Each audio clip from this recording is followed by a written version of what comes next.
నమస్తే శశికాంత్ గారు. నమస్కారం ఉషా గారు. ఇప్పుడున్న సమాజంలో మనం చూసుకుంటే ఆడపిల్లలు ఎక్కువగా పెళ్ళిళ్ళు అయిన తర్వాత కొన్ని మంత్స్కి నేను వదిలేస్తాను, నా వల్ల అవ్వట్లేదు, నేను కెరియర్ సాక్రిఫైస్ చేసుకున్నాను, నేను చాలా విషయాల్లో అడ్జస్ట్ అయిపోయాను, నేను ఉండలేను, నాకు ఈ లైఫ్ వద్దు అని ప్రతిసారి మాట్లాడుతూ ఉంటారు. ఎప్పుడు ఏ చిన్న గొడవ వచ్చినా ఫస్ట్ వాళ్ళు పాస్ చేసే మెసేజ్ ఏంటంటే నేను వదిలేస్తాను, ఈ రిలేషన్లో నేను ఉండలేను, నా వల్ల అవ్వట్లేదు అని మాట్లాడుతూ ఉంటుంటారు. తెలియకుండా హస్బెండ్కి అదొక టార్చర్లా అనిపిస్తూ ఉంటుంది. ఆ రిలేషన్లో హోప్ క్రియేట్ అవ్వదు. దీన్ని ఏ విధంగా మనం చూడొచ్చు అంటాం?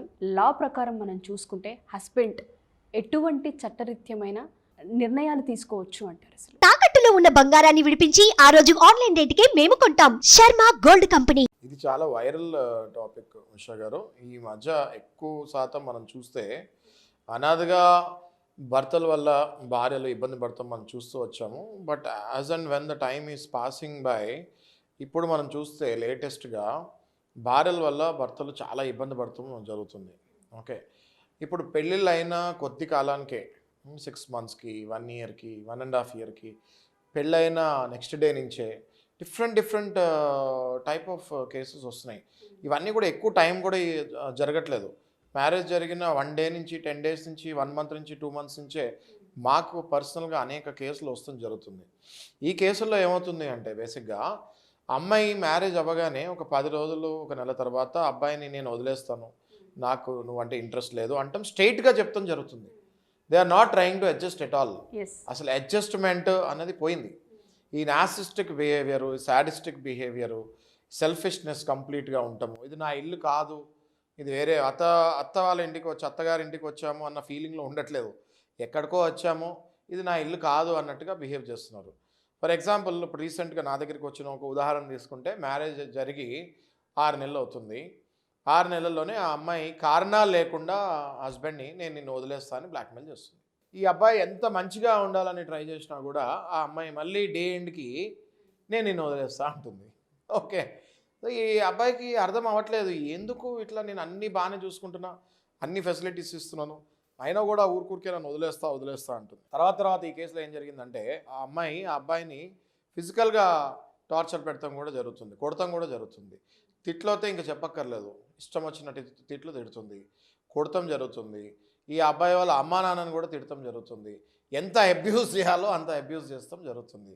ఇది తట్టుకోలేక ఆ అబ్బాయి నన్ను అప్రోచ్ అవుతాం జరిగింది. తర్వాత ఆ అమ్మాయిని కౌన్సిలింగ్కి పిలిచాము. ఓకే, కౌన్సిలింగ్కి పిలిచి సపరేట్గా కూర్చోబెట్టి మాట్లాడటం జరిగింది. అదే ఇందులో మాకు తెలిసింది ఏంటి అంటే ఆ అమ్మాయికి ముందుగానే ఎవరితోనో రిలేషన్షిప్ ఉంది. ఓకే, అది ఈ అబ్బాయికి చెప్పలేక, మ్యారేజ్ అప్పుడు వాళ్ళ నాన్నగారికి చెప్పలేక, పెళ్ళి అన్నది ఏదో ఊరికే చేసుకున్నట్టు చేసుకుంది. ఈ అబ్బాయి ఏమో నా పెళ్ళి కదా అనేసి 6 నెలల నుంచి ప్రిపేర్ అవుతూ షాపింగ్ చేసుకుంటూ ఫ్రెండ్స్కి బ్యాచిలర్స్ పార్టీలు ఇచ్చుకుంటూ చుట్టాలందరినీ ఇంటికి పిలిచి 2 నెలల నుంచి వాళ్ళందరికీ ఏదో పండగ వాతావరణంలో వెళ్ళి పెళ్లి చేసుకున్నాడు. తీరా చూస్తే పెళ్లి తర్వాత జరిగింది ఇది చూడండి. ఇది ఎంత బాధాకరమైన విషయం, రైట్? ఇప్పుడు ఇట్లాంటి కేసెస్లో ఏం చేయాలి అని అడుగుతున్నారు. ఇప్పుడు ఇంకొక ఉదాహరణ కూడా తీసుకుంటాను నేను. మ్యారేజ్ అయింది, మ్యారేజ్ జరిగిన తెల్లారి నుంచి ఆ అమ్మాయి అత్తగారి ఇంటికే రానని చెప్పింది, డైవర్స్ కూడా ఇవ్వనంటుంది. రీజన్ ఏంటో ఆ అబ్బాయికి తెలియదు. మన ఆఫీస్కి వస్తాం జరిగింది, మనం మాట్లాడాము, ఆ అమ్మాయి వాళ్ళ పేరెంట్స్తో కూడా మాట్లాడటం జరిగింది. వాళ్ళు ఏమి రీజన్ చెప్పట్లేదు, డైవర్స్కి ఏమి ఎస్ అని చెప్పట్లేదు, రీజన్ కూడా చెప్పట్లేదు. ఇట్లాంటి కేసెస్ పర్టికులర్గా ఇలాంటి సాడిస్టిక్ కేసెస్ ఈ మధ్య విపరీతంగా వస్తున్నాయి. పెళ్ళైన 2 నెలలకే, పెళ్ళైన 2 రోజులకే ఏదో ఒక విషయం బయటపడతాము, వాళ్ళు వదిలేస్తానంటాము. కొంతమంది వదిలేస్తాను అని అనరు, అబ్బాయి ఇంటికి రారు. ఈ అబ్బాయి ఇప్పుడు ఈ కేసెస్లో పర్టికులర్గా పెళ్లి కొడుకులు విపరీతంగా కుంగిపోతున్నారు. ఏంటంటారు సార్, అక్రమ సంబంధం కాకుండా వేరే రీజన్స్ ఇంకేమైనా ఉండే అవకాశం ఉంటుంది అంటారా? ఎస్ ఓన్లీ అక్రమ సంబంధమే కాదు ఉషా గారు. ఇట్లాంటి కేసెస్లో ఏమవుతుందంటే అబ్బాయి ప్రొఫైల్ నచ్చక, పెళ్లి చూపులప్పుడు ఫాదర్ బాధపడతారో మదర్ బాధపడతారో అని తెలిసి అబ్బాయి ప్రొఫైల్ నచ్చకపోయినా కూడా సరే వీళ్ళ గురించి చేసుకుంటే అయిపోతుంది, చేసుకున్న తర్వాత నేను నా ఇష్టం వచ్చినట్టు ఉంటాను. ఇందులో పేరెంట్స్ది చాలా తప్పు ఉంటుంది. ఆ అబ్బాయి జీవితం నాశనం చేసినట్టు అవుతుంది. ఈ అమ్మాయి కంటే ఎక్కువ బాధ్యత తీసుకోవాల్సింది ఈ అమ్మాయి వాళ్ళ తల్లిదండ్రులు. మ్యారేజ్కి ముందే ఆ అమ్మాయిని కూర్చోపెట్టి అడగాలి, నీకు ఈ అబ్బాయి నచ్చాడా, ఈ అబ్బాయి నచ్చలేదా. క్లియర్ కట్గా ఈ అబ్బాయి కలర్ బాగాలేదనో, ఈ అబ్బాయి హైట్ బాగాలేదనో, ఈ అబ్బాయికి జుట్టు లేదనో, ఏదో ఒక చిన్న చిన్న రీజన్స్ చెప్పి మా దగ్గరికి వచ్చినప్పుడు ఇట్లాంటి రీజన్స్ చెప్పి ఆ అబ్బాయితోటి సరిగ్గా కాపురం చేయలేకపోతున్నారు. పోనీ ఈ అబ్బాయి నన్ను వదిలేసే అంటే ఈ అమ్మాయి వదలట్లేదు. ఎందుకంటే వాళ్ళ ఇంట్లో తల్లిదండ్రులు అప్పుడే బోల్డ్ ఖర్చు పెట్టి పెళ్లి చేస్తుంటారు. వదిలితే మళ్ళీ వాళ్ళ ఇంట్లో తిడతారు. ఆ తిట్లు తినే కంటే ఇక్కడ ఉండి ఆ అబ్బాయిని హింస పెడతాం ఈజీ కదా, రైట్? సో ఇట్లా అబ్బాయిలు చాలా బాధపడుతున్నారు. అబ్బాయిలు డిప్రెషన్లోకి వెళ్ళి సూసైడ్ చేసుకుంటాం కూడా జరుగుతున్నాయి. ఏం చేయాలి అంటారు అసలు? ఇలాంటప్పుడు మీరు మాలాంటి లాయర్స్ని అప్రోచ్ అవ్వండి. అబ్బాయిలకు చెప్తున్నాను, మాలాంటి లాయర్స్ని అప్రోచ్ అవ్వండి. మీకు కూడా చట్టంలో there is a provision, okay? అందులో మీ హిందూ మ్యారేజ్ యాక్ట్ ప్రకారం 13IA కింద క్రూయాలిటీ అంటే వైఫ్ హస్బెండ్ మీద పెట్టచ్చు, అట్లనే హస్బెండ్ కూడా వైఫ్ మీద పెట్టచ్చు. క్రూయాలిటీ కింద మీరు డైవర్స్ అప్లై చేసుకోవచ్చు. అప్పుడు ఏమవుతుందంటే కోర్టులో మిమ్మల్ని ఇద్దరిని పిలిచి కౌన్సిలింగ్ చేస్తారు. 1-2 సార్లు లేదా 3 సార్లు కౌన్సిలింగ్ చేస్తారు. కౌన్సిలింగ్ చేసిన తర్వాత ఆ కౌన్సిలర్స్కి అర్థమవుతుంది ఎవరిది మిస్టేక్ ఉంది ఇక్కడ అనేసి. దాని తర్వాత వాళ్ళ రిపోర్ట్ సిస్టమ్ జరుగుతుంది.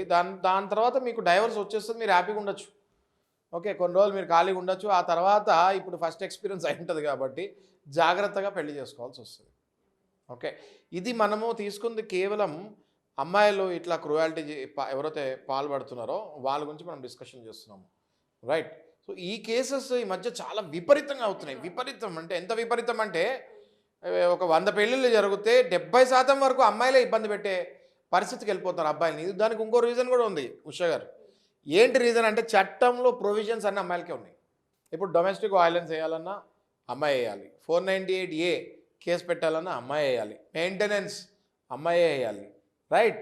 సో ఇట్లాంటివన్నీ కూడా ప్రొవిజన్స్ అమ్మాయికి ఉండేసరికి ఒక్కసారి పెళ్ళైన తర్వాత అమ్మాయి టైగర్ అయిపోతుంది. ఓకే, అబ్బాయి పెళ్ళికి ముందు వరకు టైగర్ ఉంటాడు, పెళ్ళైన తర్వాత అమ్మాయి టైగర్ అవుతుంది బికాజ్ ఆఫ్ దిస్ ప్రొవిజన్స్. ఈ ప్రొవిజన్స్ చట్టం ఎందుకు కల్పించింది?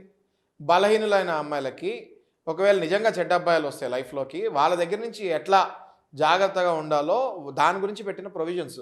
కానీ ఈ 498Aని డొమెస్టిక్ వైలెన్స్ని చాలామంది అమ్మాయిలు మిస్యూజ్ చేసి ఆ అబ్బాయి వాళ్ళ రిలేటివ్స్ మీద ఆ అబ్బాయి మీద అన్యాయంగా ఇట్లాంటివి పెడతాం జరుగుతుంది. అప్పటికే మనం ఈ క్రిమినల్ కేసులో 498Aలో ఇలాంటి తప్పుడు కేసులు అబ్బాయి వాళ్ళ పేరెంట్స్ మీద కూడా పెడితే మనము ఒక్క రోజులో ఇమీడియట్గా హైకోర్టుకి వెళ్ళి క్వాష్ చేసి వాళ్ళ పేర్లు తీపిచ్చేయచ్చు. ఇది చాలామందికి తెలియక చాలామంది ఫ్యామిలీ మెంబర్స్ కూడా పోలీస్ స్టేషన్ చుట్టూ లేదా కోర్టుల చుట్టూ తిరుగుతూ ఉంటారు. ఇది తెలుసుకోండి, మనం ఇమ్మీడియట్గా హైకోర్టుకి వెళ్ళి ఈ అబ్బాయి కాకుండా వేరే పేర్లు ఏవైతే ఉన్నాయో క్వాష్ చేయొచ్చు. అబ్బాయి కూడా భయపడే అవసరం లేదు. దాని తర్వాత ట్రయల్ నడుస్తుంది కోర్టులో. ట్రయల్ నడిచినప్పుడు మంచి అడ్వకేట్ని పెట్టుకుంటే ఇవన్నీ ఫాల్స్ అలిగేషన్స్ అని చెప్పేసి అది కూడా కొట్టేసి మీరు క్లీన్ చిట్గా బయటకు రావచ్చు. వచ్చిన తర్వాత ఆ అమ్మాయి ఎలాగో క్రూయాలిటీ కింద మీరు డైవర్స్ చేస్తారు. శుభ్రంగా you can restart your fresh life. అనవసరంగా డిప్రెషన్కి వెళ్ళి సూసైడ్లు ఇట్లాంటివి చేసుకోకండి. ఇది చాలా చిన్న విషయము, మీకు తెలియక బాధపడతారు. మీరు లాయర్ దగ్గర అప్రోచ్ అవ్వండి, 100% మీకు వెంటనే కరెక్ట్ న్యాయ సలహా ఇస్తాము, మిమ్మల్ని ఆ టెన్షన్ నుంచి బయటపడేస్తాం. డివోర్స్ తీసుకోవడంతో పాటు మీరు అన్నట్టుగానే ఇఫ్ ఇన్ కేస్ ఇంకా రిలేషన్లో సస్టైన్ అవ్వలేకపోతున్నాం, ప్రతిసారి ఇది ఒక మెంటల్ టార్చర్ అయిపోతుందని ఎవరైతే హస్బెండ్స్ డిప్రెషన్కి యాంగ్జైటీకి గురవుతుంటుంటారో ఆడపిల్ల వైపు మనం చూస్తే జరిగిన నష్టానికి ఎటువంటి సెక్షన్స్ ఉంటాయి అంటారు ఈ అబ్బాయి వేయడానికి? ఇప్పుడు డైవర్స్ తీసుకోవాలి అంటే క్రూయాలిటీ కింద 13IA వేయచ్చు. లేదు డైవర్స్ తీసుకోకూడదు కానీ ఈ అమ్మాయి నాకు పెట్టిన చిత్రహింసల్లో నేను పోలీస్ స్టేషన్ అప్రోచ్ అవ్వాలి అంటే అబ్బాయి జనరల్గా IPC ఇండియన్ పీనల్ కోడ్ ఈ మధ్యకాలంలో అది భారతీయ న్యాయ సంహిత కింద కన్వర్ట్ అయింది. ఓకే, ఇప్పుడు మనం పాత సెక్షన్స్ తీసుకుంటే IPC ప్రకారము 504లో క్రూయాలిటీ కవర్ అవుతుంది. అలాగే మిమ్మల్ని మీ వైఫ్ కొడుతుంది ఒకవేళ, కామన్ అయిపోయింది అది ఈ మధ్య ఫిజికల్గా. ఇంతకుముందు అమ్మాయి అబ్బాయిని కొట్టాడంటే నవ్వేవాళ్ళు, ఇప్పుడు అసలు నవ్వు రావట్లేదు ఎందుకంటే అది కామన్ అయిపోయింది. ఓకే, అలా కొడుతున్నారు అనుకుంటే సెక్షన్ 323 కింద 324 కింద ఈ గ్రీవియస్ హర్ట్స్ ఉంటాయి. ఒకవేళ మీ భార్య నార్మల్గా కొడితే 23, ఏదైనా అట్లకాడ పెట్టుకొని కొడితే 324, ఇలాంటి సెక్షన్స్ వేసి వాళ్ళని IPCలో అప్ టు 1 year వరకు క్రిమినల్ పనిష్మెంట్ ఉంటుంది. ఫస్ట్ మీరు ఇట్లాంటివి కూడా వాళ్ళకి జనరల్గా తెలుసుకొని మాలాంటి లాయర్స్ కౌన్సిలింగ్ ఇచ్చి ఇట్లాంటి సెక్షన్స్ మీ మీద అప్లై అవుతాయి అని చెప్పాలి. చెప్తే కొంచెం వాళ్ళు భయపడి దారిలోకి వచ్చే ఛాన్సెస్ ఉంటాయి. ఆ తర్వాత మళ్ళీ మీరు పెద్దవాళ్ళందరినీ కూర్చోబెట్టుకొని మీరు అందరూ ట్రై చేయొచ్చు కలుస్తానికి. అప్పటికి కలవలేకపోతే ఇంకా డైవర్స్ ఒకటే మార్గం. అంతేగాని మీరు డిప్రెషన్లోకి వెళ్ళి మీ జీవితాలు పాడు చేసుకోకండి అంటున్నాను. స్పెషల్లీ ఏంటంటే ఏ చట్టాలు ఉన్నాయో తెలీదు, బోల్డ్ సెక్షన్లు ఉన్నాయి ఉషా గారు. అబ్బాయి వైపు కూడా 323, 324, 504, మళ్ళీ హిందూ మ్యారేజ్ లా ప్రకారము 13IA కింద క్రూయాలిటీ వేసుకోవచ్చు. ఓకే, ఈ క్రూయాలిటీ ఎవిడెన్సెస్ కూడా ముందే మనం కలెక్ట్ చేసుకొని పెట్టుకోవాలి తెలివిగా.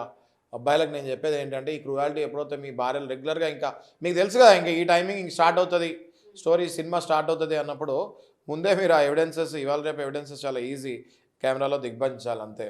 ఓకే, ఆ ఎవిడెన్సెస్ తీసుకొని పెట్టుకుంటే మీ కోర్టులో కూడా ప్రూవ్ చేస్తానికి చాలా ఈజీ ఉంటుంది. కోర్టులోకి వచ్చి మళ్ళీ ఆ అమ్మాయి నాకు ఏం తెలియదు అని యాక్షన్ చేస్తుంది. కాబట్టి మీరు ముందే ఇట్లాంటి ఎవిడెన్సెస్ తీసుకొని పెట్టుకుంటే 100% ఆ అమ్మాయి మీద కూడా ఈ సెక్షన్స్ అప్లికబుల్ అవుతాయి. ఆ అమ్మాయి మీద కూడా క్రిమినల్ కేసెస్ బుక్ చేయొచ్చు.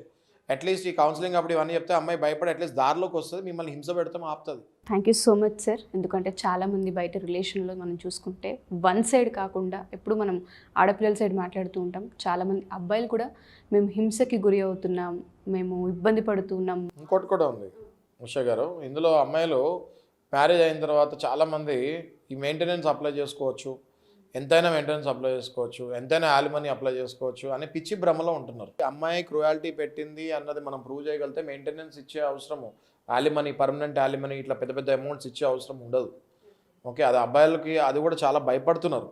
ఈ మధ్య డైవర్స్ ఇవ్వాలన్నా కూడా మెయింటెనెన్స్ వేస్తుందేమో నా మీద, నేను డైవర్స్ అప్లై చేయగానే నా మీద కేసుల వర్షం కుడిపిస్తుందేమో అని భయపడుతున్నారు. అబ్బాయిలు అట్లాంటి భయపడే అవసరమే లేదు. ఒకటే నేను చెప్పేది ఏంటంటే, మీరు కొంచెం కొద్దిగా ముందుగానే ఎవిడెన్స్ కలెక్ట్ చేసుకొని పెట్టుకోండి, సో దట్ మనం మీ అమ్మాయికి ఏమి ఇవ్వకుండా మనం బయటపడవచ్చు. Thank you sir. Thank you so much. Thank you.